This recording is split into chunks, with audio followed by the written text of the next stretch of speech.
Happy Friday, everybody. Nice snow day today. I'm Kevin from Acclaimed Heating, Cooling, and Furnace Cleaning. And today I'm with Mallory, also from Acclaimed Heating, Cooling, and Furnace Cleaning.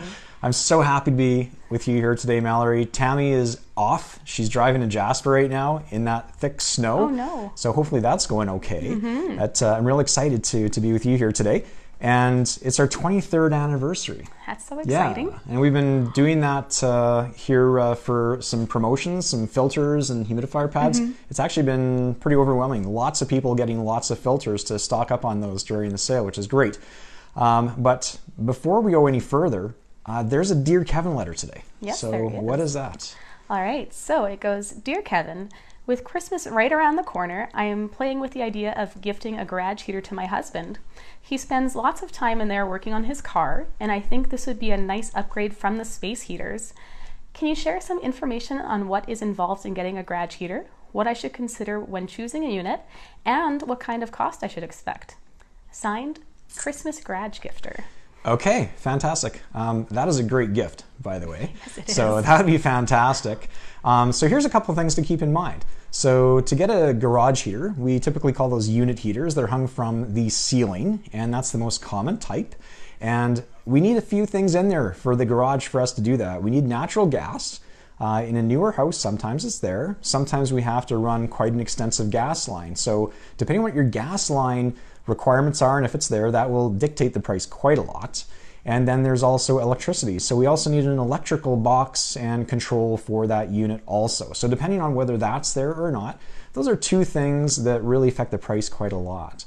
In terms of cost for something that is straightforward to install and so forth, you're looking somewhere between $2,200 and $2,500.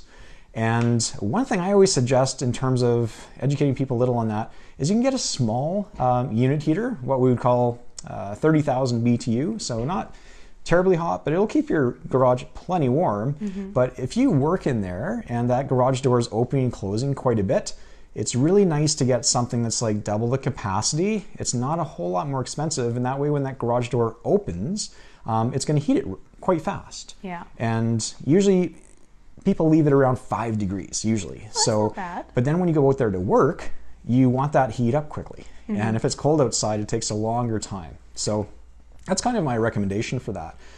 There are other types of garage heaters. And another popular type is called a radiant heater. If people have the pleasure of sitting through hockey games and things like that, they're kind of those things that feel like the sun.